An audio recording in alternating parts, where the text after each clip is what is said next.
We would like to begin by acknowledging the traditional owners of the land on which we meet today and pay our respects to the elders past, present and emerging.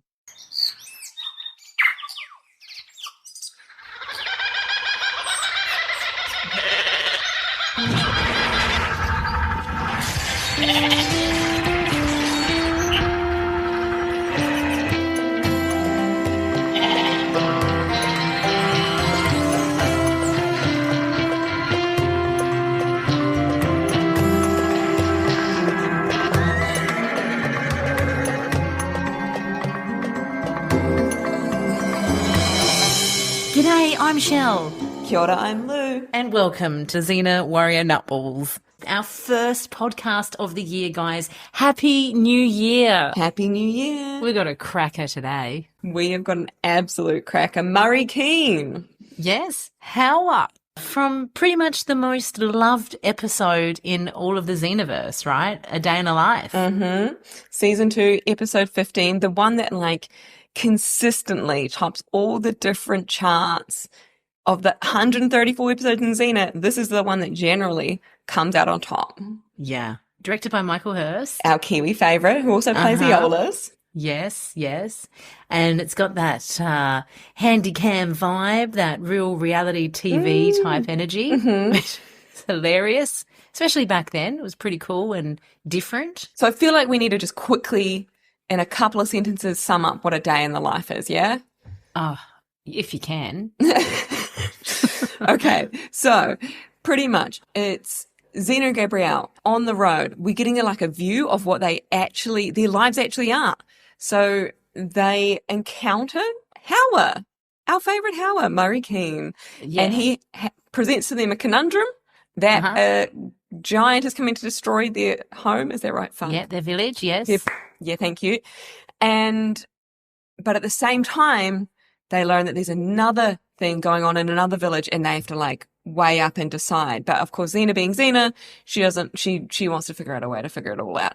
So we just kind of get to follow on this cute little journey. Great episode. It's excellent. Yeah. It's literally a day in the life. We follow them from when they wake up in the morning to when they go to bed cuddling at night. Yeah, and hey, I've heard Lucy Lawless say that was the episode where they pretty much admitted that Xena and Gabrielle were married. It's this is about a marriage. These guys are totally married. Yes, nice. It does come after the quest, which is where we get our first kind of on-screen kiss. So it makes sense that they're kind of graduating to a bit of a...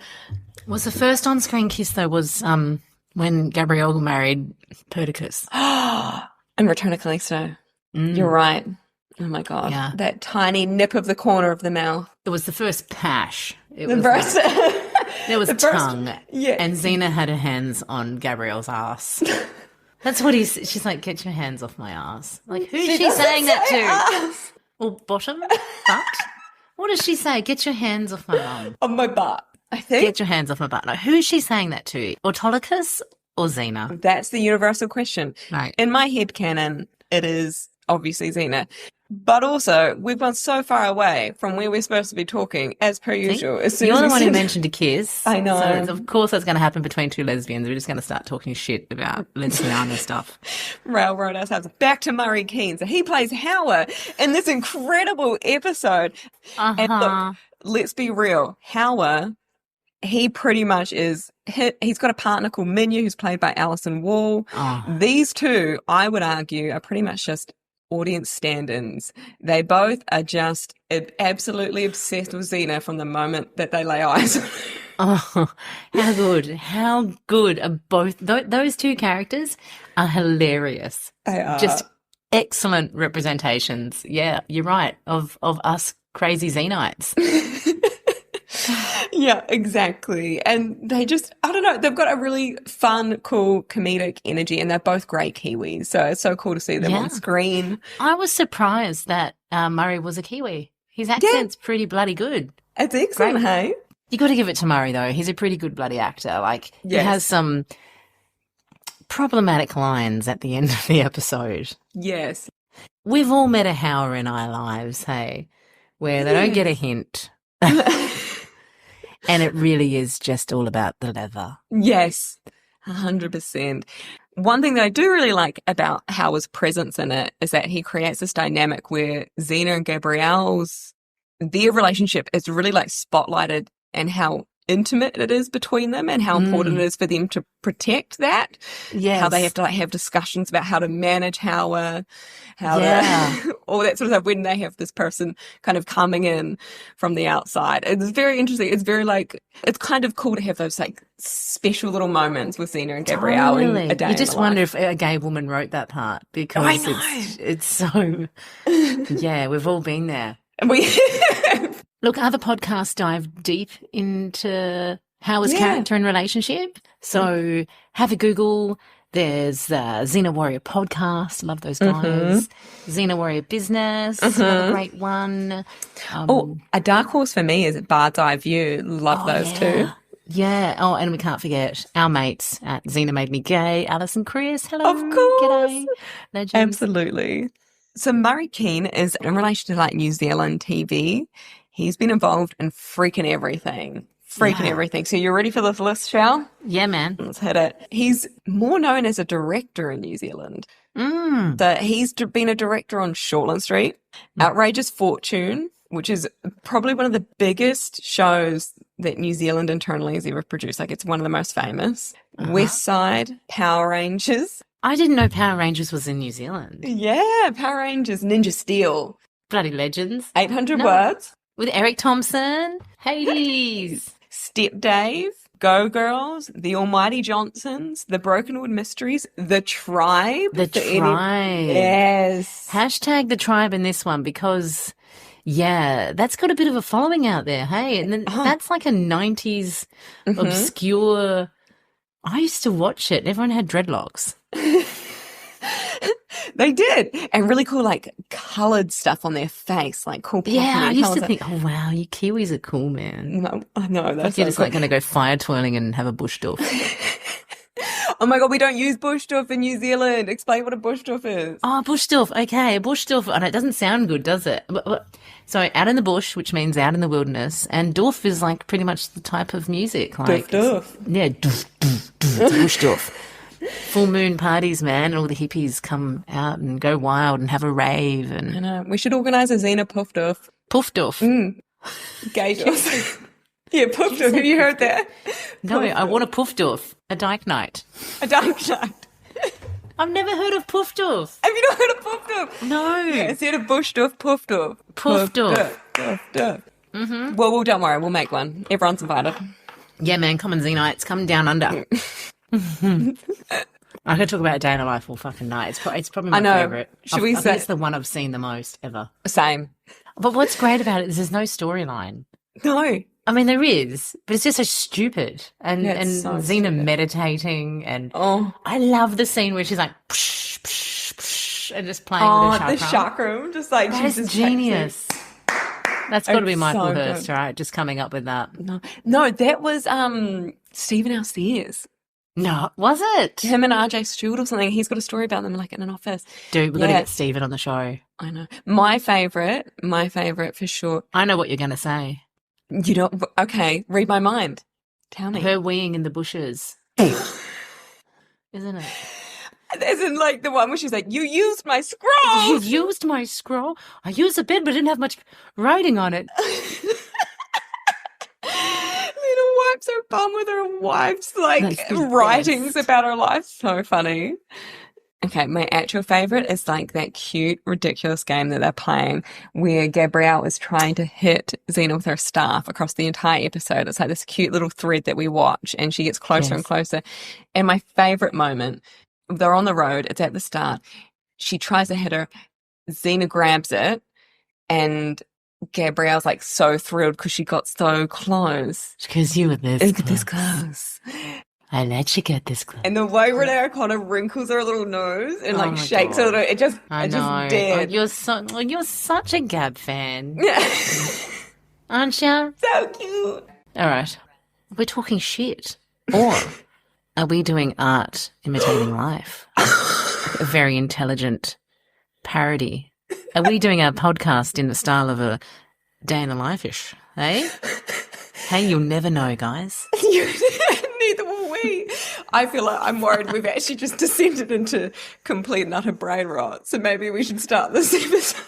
I really enjoyed talking to Murray. It was a good one. Let's do it. Let's do it, man.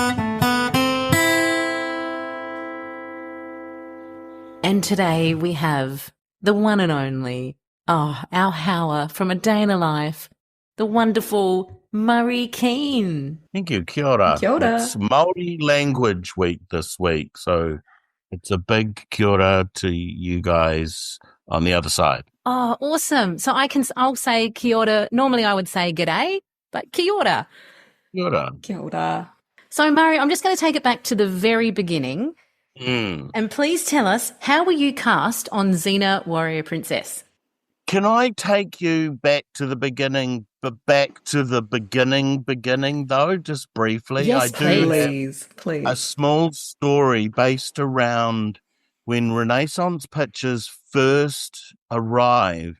What they shot was episodes of Hercules, right? Mm-hmm. Yes. And before the series even went to air, they shot a couple of pilots.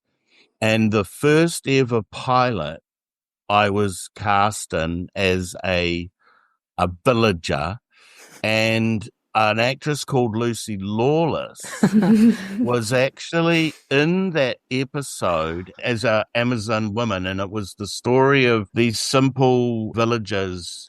And every now and again, the Amazon woman would come out of the hills and ravage and breed from the villagers.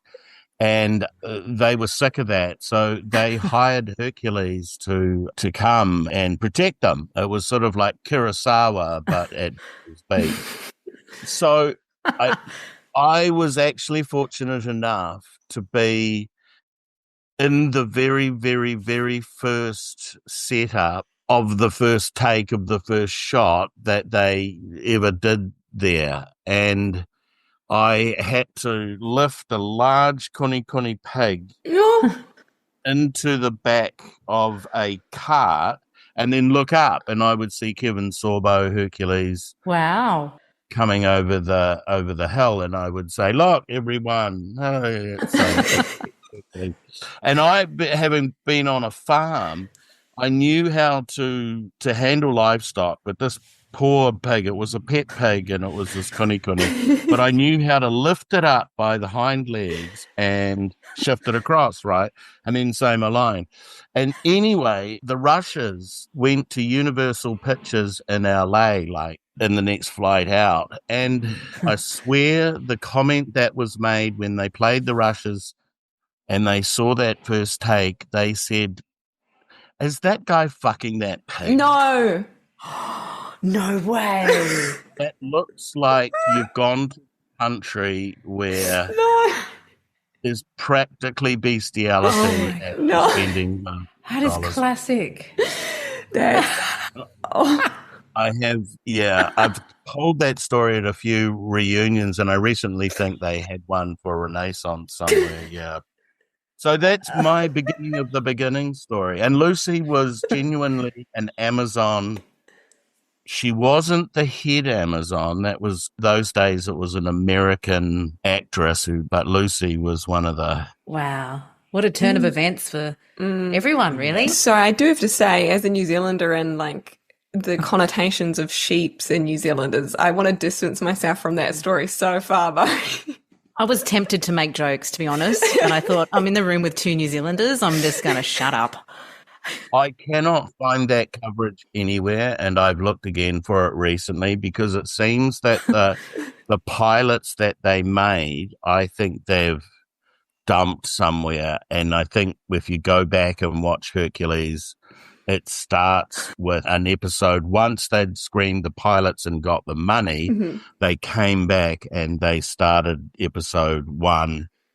Because you can't find Lucy as an Amazon either. It's gone somewhere. If anybody knows out there where it is. Shout out to us for sure. Please, please, please. And before that, Lucy and I were, of course, everyone will know, we were in a famous biscuit ad called Meal Mates, Mate. And we couple on that ad. So No way. way. We'll have to link that. That's so cool. Wow. So what was it like seeing Lucy after all that time?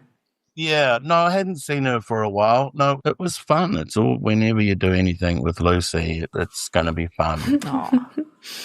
So you are in one of the most fan-loved episodes of all time. We've got to talk about this. Yeah, season 2, episode 15, A Day in the Life. Yeah. Murray, we have a million questions, but I'll try and get through them. Thank you. I got cast in it because Michael Hurst, I never did an audition, and Michael, who sort of knew me, I found out he wanted somebody who looked like Hoss Cartwright from The High Chaparral. Ooh. And somehow I came to mind, but there were no auditions, neither me or Alison auditioned. It was designed as an episode that we shot in January where most of the crew was still on holiday, so they couldn't have the full-scale monsters and all of that stuff. It had to be a character piece with no big, huge fight sequences. Yeah. She throws the ring around. There's an action piece. And she basically just throws the ring or something. The chakram, yeah.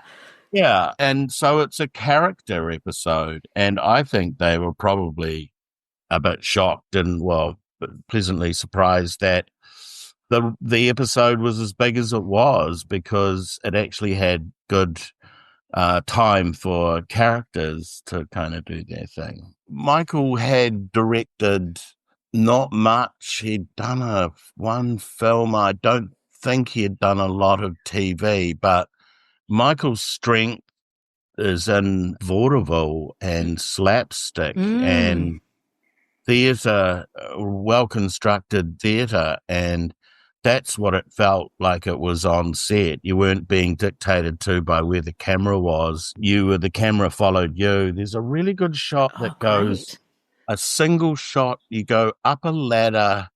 It's all one shot, and then it's that one when someone appears and you don't expect to have them appear from.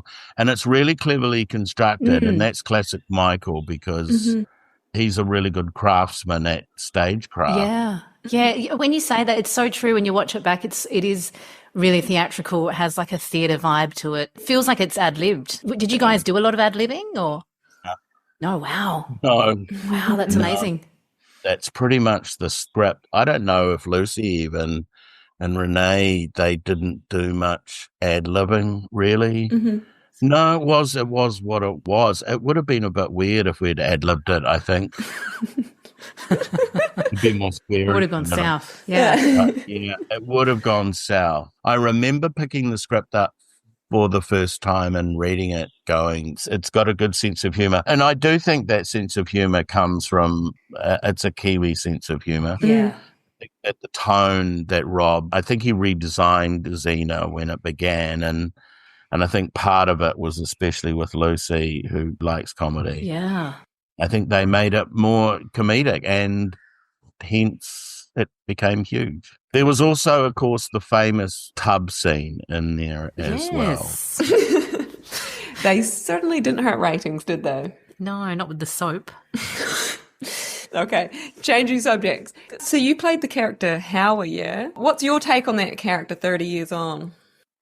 I went back and I have to admit I watched a bit. It was nowhere near as appalling and as bad as I thought it was going to be, because I don't say very much, but I'm always doing these cheesy looks. And if they have any degree of reality to them, I'd be pleased. But I thought the chemistry between Xena and Howar was good. I think that the trick was to make him not feel creepy towards her, but kind of fun and delightful and sweet, rather than some weird guy in a leather skirt chasing after you, you know. Yeah, there is a fine line. It could have gone very creepy. But you played it in such a, comedic. You guys are all great comedy actors, so it just shows through the screen. So Yeah. Wonderful. Alison Wall won in New Zealand, and it was unheard of because I don't think Xena had been even nominated in anything because it's not produced in New Zealand. But for some reason, Alison was able to be nominated for Best Actress, and she won. Wow. She won, where she acts while she's holding a goat. Yeah, and it looked like that goat loved to move around in her arms too. Bloody So hell. good. That was extraordinary watching that. She was just, amazing trooper. I thought she just did the thing, carried it so funny. Yeah, she's It was hilarious actor. Yeah. Yep. Yeah. While we're on her, then Alison Wall is like one of the series' fan favorite characters. She comes in and out a few times. She plays Minya. I was wondering, what was it like working with her?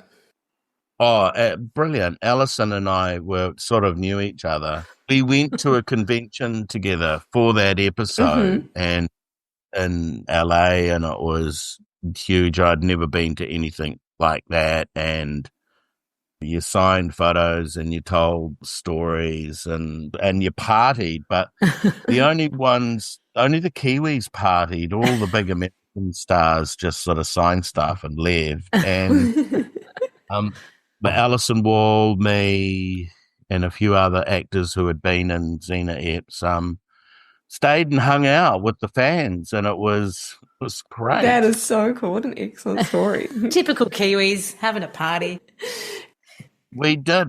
And I signed enough photographs to pay for a Mustang convertible, and me and Renée O'Connor went to Vegas. That is the best. I didn't actually get to sign hundreds and hundreds of dollars worth of photos. I don't know how popular Howar was, but there was a small queue of people who we got to sign for, so that was good. Yeah. And they loved the fish in the face was the one that they all wanted to know about. Yes, yes. I mean, that is one of the best scenes, yeah. So the one where Xena's kind of fishing bare hands, yeah, while Gabrielle and Howar are having a chat, and poor Renée O'Connor gets a bunch of fish and eels thrown at her. How was it?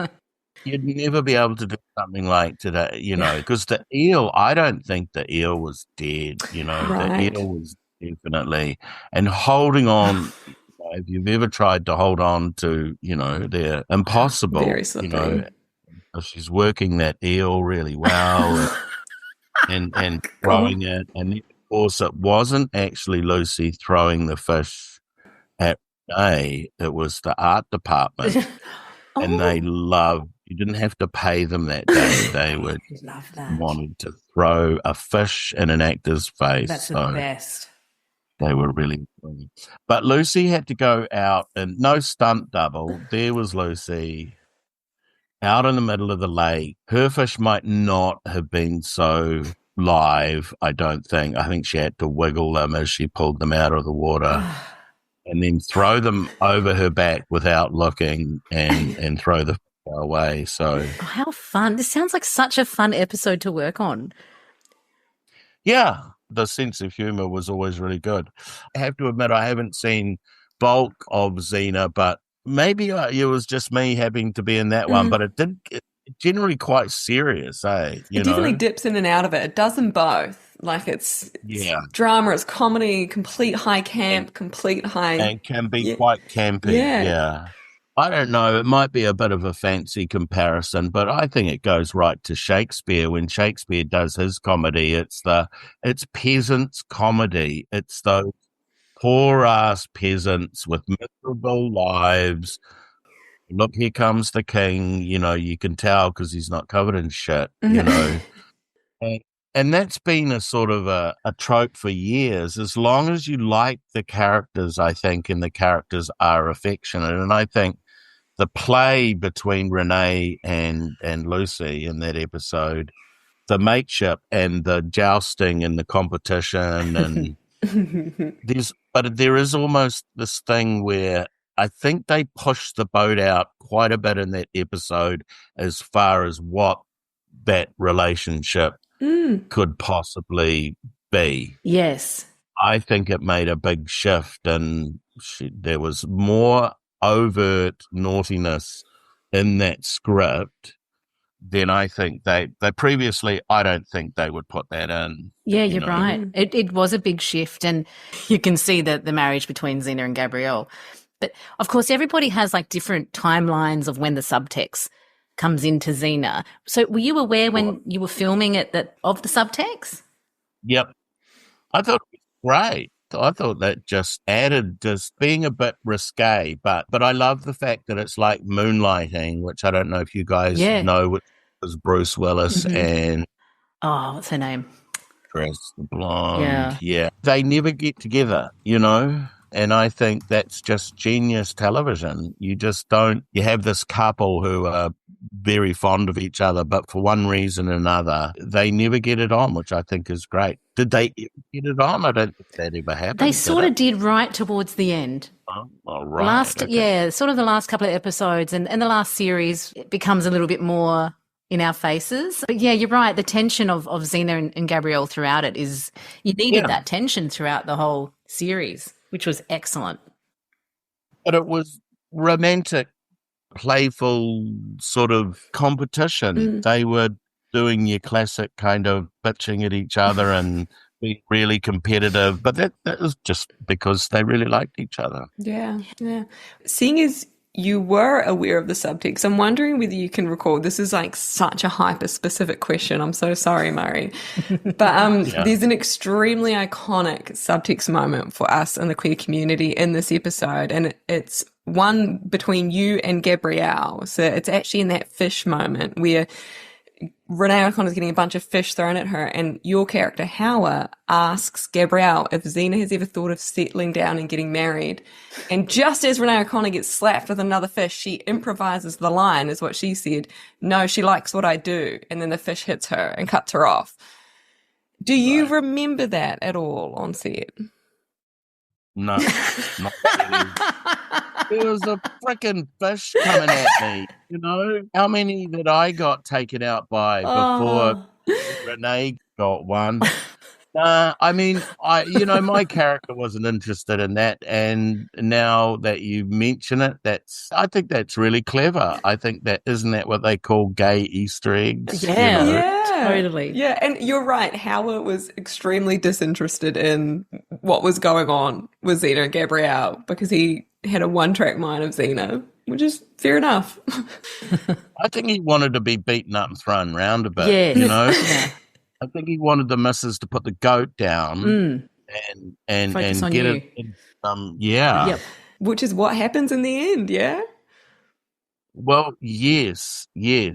And I thought that's a good ending. That's a nice thing to happen. And Alison looked fantastic. It's empowering. Her character literally puts the goat down and suddenly punching Willie DeWitt in the face, It must have been pretty cool being a Kiwi and having such a massive production in your home country. What did that feel like for you as a local?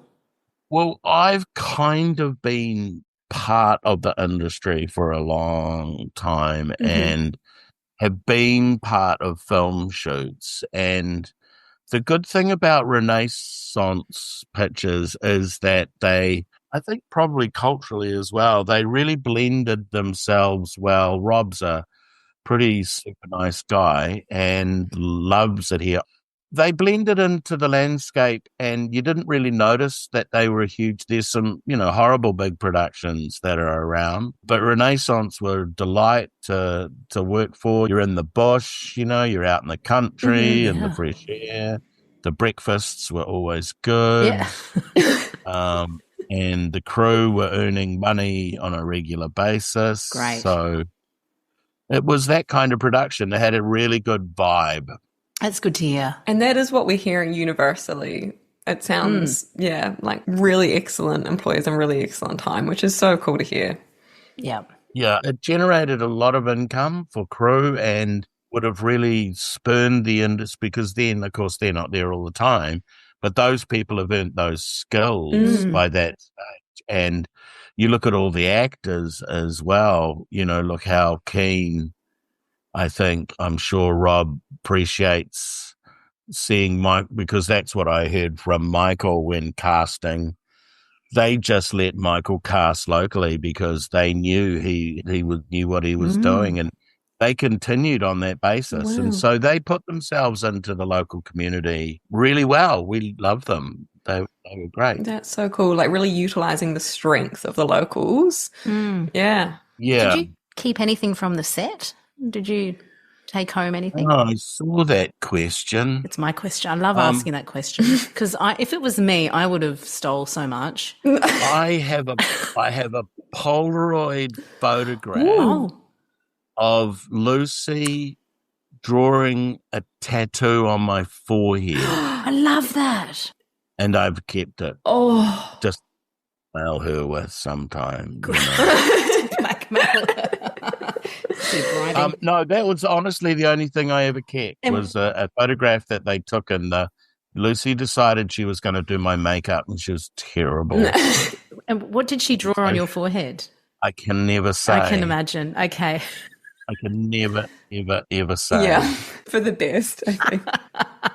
It was great that you guys sort of drew me in. That was the first time I'd actually been back and watched it. Yeah. Don't tend to go back and watch anything that I'm in. Oh, I'm glad you did. That's really cool. Thanks for doing that for us. That's right. It was great. It was a delightful watch. So thank you. You're welcome. And hey, well, I guess, seeing as you've watched it recently, we never see Howar again, the character. What do you think became of Howar? I don't know. Hopefully died with a smile on his face. I don't think he went to university. You don't think he went? Yeah. No. He might have got a trade in leatherwork. Maybe. Yeah. Yeah. Florist. He might have become a florist. I can imagine Howard getting a... Yeah, actually, a florist probably isn't too bad. Or some kind of chef specializing in, various goat stews that he became famous for his goat pie that he sold. I think that they were kind of keeping, we could actually keep this open-ended and like they do and keep characters coming back, but I never did, and I was probably doing other stuff. Yeah. So do you have any favourite memories on set? I know you've mentioned a few, but what would be your favourite memory on set working on Xena with cast or crew?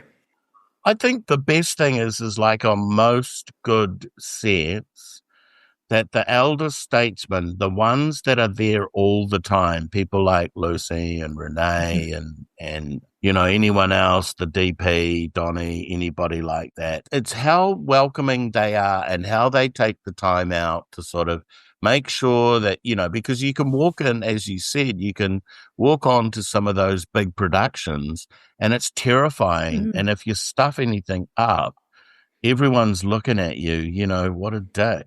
So you do feel that responsibility. But my favorite thing is general thing, which was they made it fun. Michael made it fun. Lucy was great. And Renee just went along with it. And, it was just one of those ones where you just went, I don't even know if the camera's rolling. Right. The attitude on set, I would say, is my best memory. And the breakfasts. Yeah. See, I knew the food would be good on Xena. This is really good. Lou and I have been conversation, and she reckons it'd be like the local chippy up the road. And I'm like, no, I reckon they went hard. No. They work their crews with some big overtime, and the only way really to make that work is to feed them really well. Yeah, right. Wine trestle or some, we have some really good caterers here in New Zealand. Some crews take jobs based just on, they find out who the caterer is. No way. Oh, wow. I think I would be one of those people. Yeah. Why not? If the hash brown is just how you like it. Then. Yeah, something's got to get me up in the morning. Sorry, Murray, just every time we talk, we get such precious minutes with you amazing stars. And every time Shell brings up the food and tries to, she spends like 5-10 minutes talking about the food. I think it's because I'm Italian descent. I think it's just, it's who I am. I don't know what it was like on set for food. No, that's good. I mean, but it's the old days. There's more money that went around places. I'm not sure. I did Spartacus last year. That was probably on a par with food and catering I've ever seen. And they did it very differently. They did a European style where they don't have a lunch, because that's the other thing when you're filming. If you have lunch, And everyone, the crews are having big piles of chicken curry. Yeah. You get no work at 1 o'clock. They do a European at Spartacus where they work through lunch and you get a kind of packed lunch that you can eat at your own leisure and you can go home early. Fantastic. That is quite smart. I like that. No, Xena definitely had big sort of vats of delicious stuff, as I remember, yeah.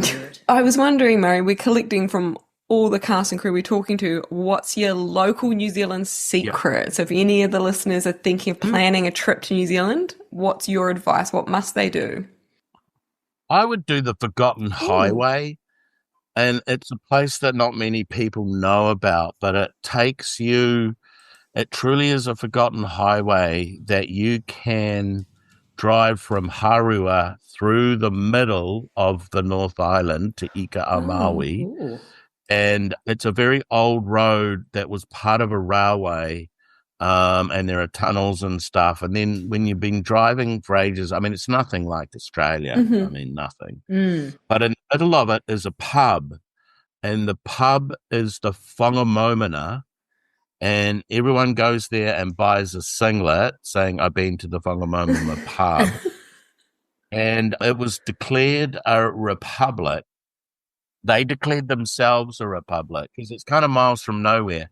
And there's a connection with the Xena, which is that they voted a goat was their mayor once. A goat is their mayor? Goat was the mayor for only one term. Yeah. Now we know where Minya is. Yeah, Minya will be there somewhere, yeah. So Forgotten Highway. I've never heard of that. It's wonderful. I've just quickly Googled it. It looks beautiful. Yeah, you can do it in a golf cart, which goes on the railway tracks. Oh, that's cool. That's very cool. Thank you for that. What a special share. What a treasure. Yeah, that's a good one. I really want to ask you this, Murray. What's your thoughts on a reboot, a revival, or should we let Xena lie? No, don't do reboots. I think wasn't there a young Hercules? Wasn't that Ryan Gosling or something? It was. Yeah, that was young Hercules. Oh, whatever happened to that? Okay, if you're going to do that then, what part does Lucy play? I think Xena still. What do you think? So she's Xena, but she's menopausal. Yeah, I think it's fantastic. I love that idea. She would just probably murder everyone for it. I think if Lucy wanted to do it, she would do it. But obviously, I think she's smart not to. But as soon as I've said that, they'll announce that they're going to do it. See, that's the thing.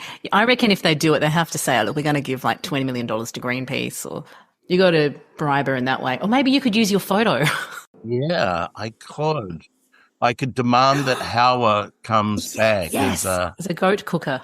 Yeah. No, he's been learning to cook in Spain for a few years, and now he does tapas and stuff like that. How is tapas bar? Howar's Tapas Bar. Yeah. The spelling always got me. What a weird name. I never looked it up, but Howar. Howar. Yeah, it's Howar. It's like, Hold the Door, the one from Game of Thrones. It is. So what are you working on at the moment? I'm originally was an actor. I went to the National Drama School, and then I did a lot of theatre. Then I became a director, and I've been a director now for a long time. Great. And I'm working on 2 films at the moment. One is a film that's part of a film school that I work at. So my day job is at the film school. Oh, cool. And I do a bit of acting, and where I can kind of slot it in, and I'm working on another film, same thing, just waiting for the millions to drop in my lap. Do you have any advice for up-and-coming filmmakers? Yeah, come to my film school. Great advice. South Seas Film School. It's great. Instead of people telling you all the ideas, they come and make them. Great. That's cool.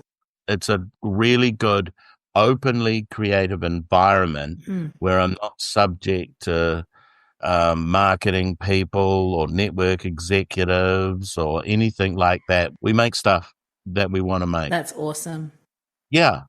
and they don't watch television. Their viewing habits and I mean, I mentioned that I was doing this, and they were so excited to find that episode.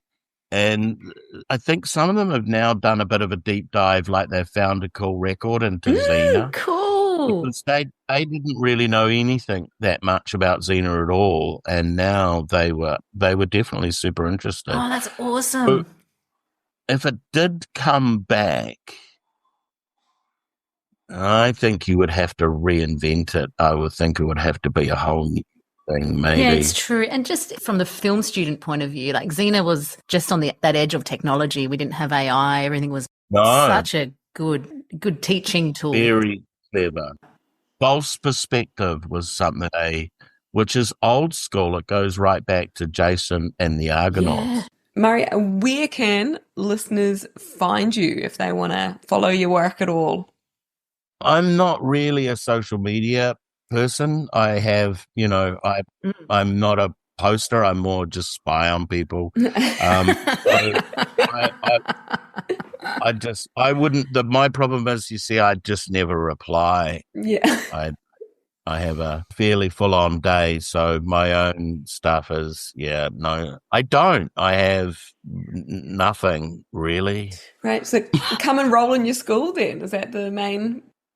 Come and enroll in the South Seas Film School. It's great. You get to make anything that you want to, as long as I say it's okay. That's wonderful. Oh, thank you, Murray. Thank you for being part of pretty much the best episode ever on Xena. What you brought with Howar means so much to us Xenites. Thank you so much. Thank you. It was a pleasure talking to you guys, and good luck with the anniversary. Thanks, mate. Appreciate it. Cheers. See you later.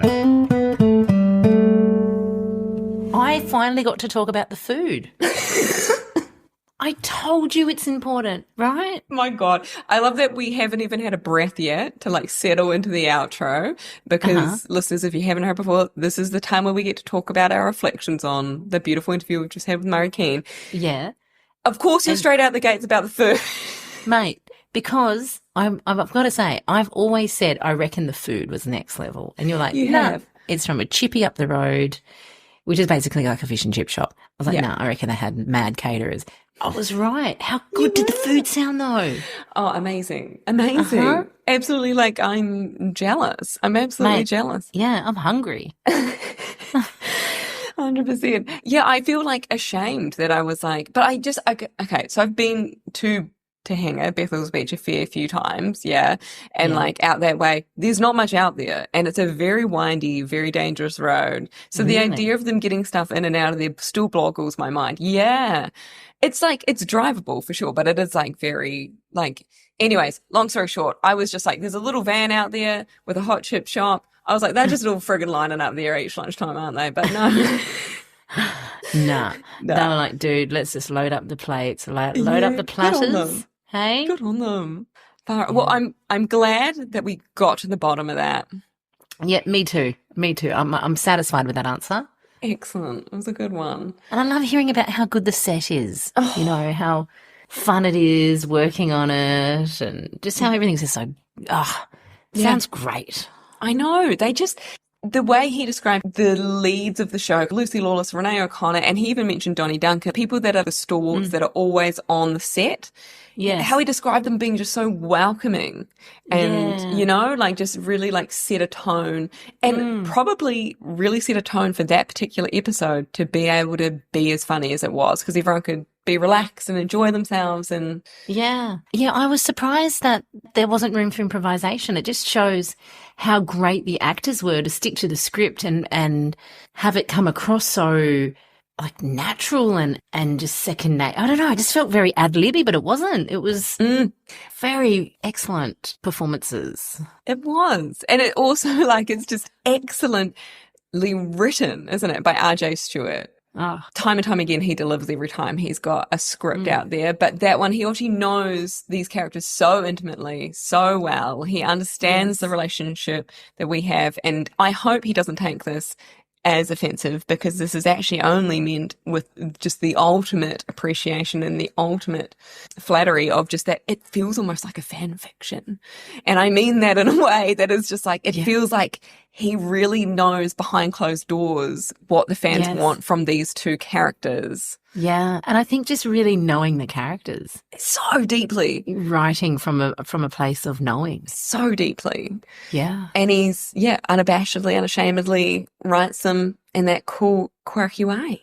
Yeah, yeah, and also, you know, the talk of Michael Hurst being an actor's director, like allowing or just communicating with actors. Yes. From an actor's point of view. Yes. Really shows in the performances of the actors. There's, you know, the essence of freedom. And it just looked like a really fun time, that whole filming of that episode. You know, it seemed like it was summer in New Zealand and everyone was in a great mood and such a great vibe. Yeah. Well, you're absolutely right. The filming dates were 6th of January to the 10th of January, 1997. So it's a short shoot too. It's only like 4 or 5 days. And it's right after the new year. So there you go, guys. Another episode down, our first one of the year. You can follow us at Xena Warrior Nutballs on Instagram, on Facebook. Leave us a scroll, write to us, message us. We love a good yarn, which means, what is a yarn? That's too bloody Aussie, wasn't it? A yarn means a good chat, guys. We love a good chat. You can listen to us on all the podcast platforms like Spotify, Podbean. What else? What's the other one? Podbean, YouTube. Oh, YouTube, on YouTube now. We've also got a website, xenawarriornutballs.com. And that's about it, I think. Perfect, man. Ka kite anō, everyone. We'll see you again soon. Yeah, battle on, Xenites. Happy New Year, and make sure you cook with your juices. Michelle, I think the message is that you're not supposed to cook with your juices. It's, what are you doing? I don't know. I just thought it would work. It's, you know, I'm sticking with the theme. It's better than talking about goats or bestiality. So I was like, mate, let's just go straight for the cooking with your juices. Dun, dun, dun, dun, dun, dun.